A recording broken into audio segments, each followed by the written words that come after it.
আসসালামু আলাইকুম গাইস, আজকে চলে আসলাম টুইন টাওয়ারের নিচে এবং এখানে অনেক লোক, কারণ হচ্ছে ক্রিসমাসের জন্য। তো এখানে দেখতে পাচ্ছেন এবং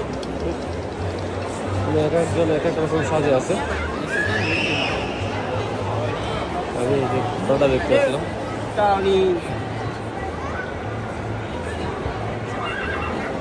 এটা মনে হচ্ছে কিন্তু অরিজিনাল, কিন্তু এটা অরিজিনাল না, এটা ডেমো একটি ঘোড়া।